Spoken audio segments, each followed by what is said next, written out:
Palavra fiel e verdadeira, com o pastor Gleidstone Rothschild.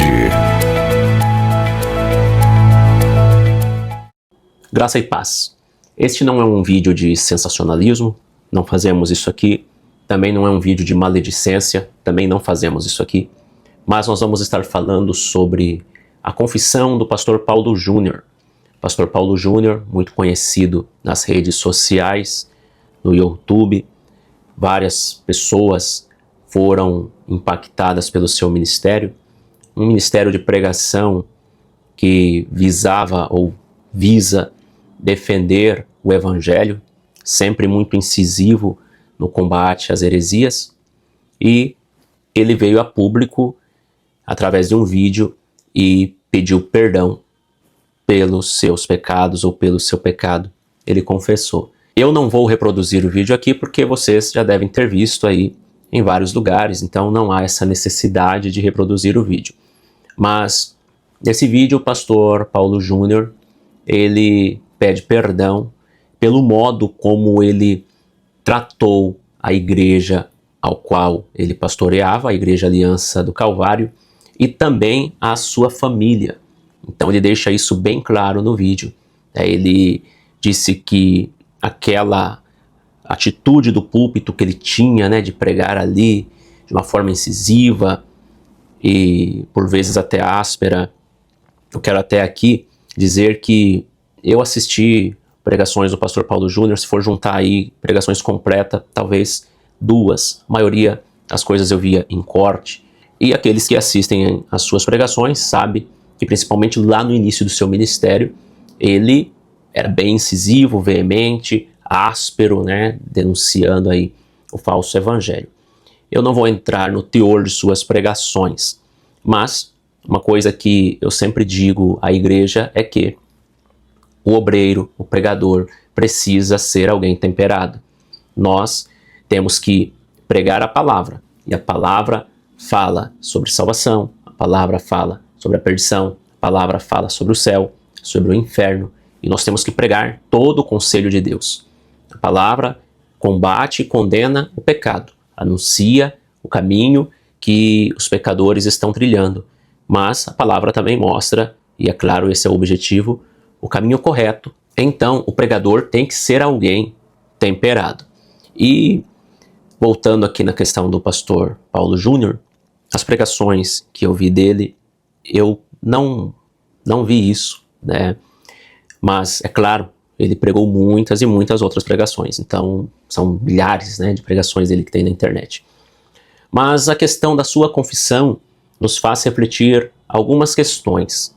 E eu não vou aqui falar sobre o pecado dele, mas sim baseado na confissão. Ele fala que ele foi muito áspero com os irmãos da igreja, nos relacionamentos e até mesmo a questão familiar. E isso faz com que obreiros venham refletir e entender que relacionamentos são importantíssimos. Por quê? Porque nós pregamos no púlpito, mas o que é que realmente vai mostrar de verdade quem é que nós somos ou a obra que Cristo realmente realizou em nós? São os relacionamentos. Os relacionamentos nós vamos ali mostrar os frutos. E é claro, existem pessoas que têm um temperamento aí forte, Pessoa que é veemente, não aceita o erro, é perfeccionista. Às vezes é aquela pessoa que tem o pavio curto. Isso aqui não tem nada a ver com o pastor Paulo Júnior, eu pouco sei sobre ele. Mas eu estou falando de pessoas assim, aquela pessoa que por qualquer coisa está estourando, está ali, repreendendo os outros. O obreiro precisa tomar cuidado com isso. Nós precisamos do fruto do Espírito, e o fruto do Espírito, dentre tantas características que ele manifesta e tantas transformações que ele causa em nós, uma delas é a temperança, o domínio próprio. E ele falou sobre o cuidado com a família. E aí, isso nos faz refletir algo que nós sempre falamos, o que Paulo disse a Timóteo: aquele que não cuida dos seus é pior do que o infiel e negou a fé. O obreiro precisa cuidar da sua família, precisa dar atenção à sua família. Não adianta a gente se envolver tanto na obra de Deus, fazer tanto e deixar a família de lado. Nenhum sucesso ministerial compensa o fracasso familiar. Essa frase é uma frase clássica, tá? Então nós temos que levar isso em consideração. Você que é obreiro, você que é pregador, você que está iniciando ou você que tem o chamado, lembre-se sempre disso. Cuide da sua família, cuide da sua casa. E aí, um terceiro ponto, né, que o pastor Paulo Júnior fala na sua confissão. Então, primeiro ele fala do trato com as pessoas, os companheiros aí de ministério, os membros da igreja. Depois ele fala sobre a questão familiar.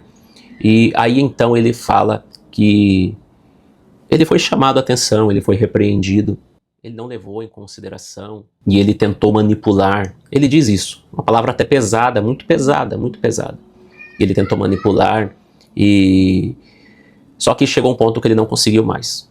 E então a igreja conversou, eles conversaram e a igreja decidiu afastá-lo do pastoreio da igreja. Isso é algo interessante também, porque nós, como pregadores, como ensinadores, como crentes, nós repreendemos, nós falamos, nós apontamos os erros e devemos apontar. A Bíblia nos dá esse direito, porque quando estamos de posse da palavra, quando estamos pregando a palavra, nós estamos falando a palavra e a palavra condena o erro. No entanto, é difícil para muitos de nós assumirmos quando estamos errados. Quem é que gosta de ser repreendido? Eu não gosto. Você gosta? Ninguém gosta. Mas precisamos entender que somos falhos. Somos falhos. Então essas três questões me chamaram muito a atenção na questão da sua confissão. Na sua confissão. Questão do trato com os membros da igreja, do trato familiar e o fato de, a princípio, ele não ter ali recebido a repreensão. Mas, agora, para fechar isso aqui, a confissão dele foi algo interessante, porque ele em nenhum momento usou o mas a igreja, mas tinha alguém lá. Não, não. Ele foi alguém que assumiu toda a culpa.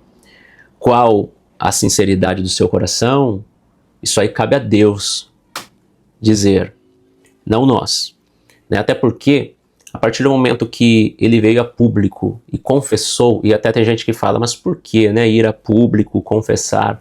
É que no caso dele, o ministério dele não é um ministério local, mas é um ministério nacional e até mesmo mundial. As suas pregações são assistidas em todos os países, ou em vários países. Ele prega fora, né, vai para os Estados Unidos, participa de conferências fora. Então, ele tem aí uma influência muito grande. Então, por isso, ele ter que vir a público. Mas, uma vez que ele confessou, não cabe a ninguém mais ficar condenando, julgando, porque aí entramos na questão do juízo temerário. Né? Ele já confessou, ele já falou. Então, agora é ele e Deus. E qual a nossa atitude diante disso? Primeiramente, nós temos que orar um pelos outros. E outra questão é que todos nós temos que vigiar. Quem está em pé, cuide para que não caia. Vigilância sempre. Que Deus abençoe e até o próximo vídeo, permitindo Deus.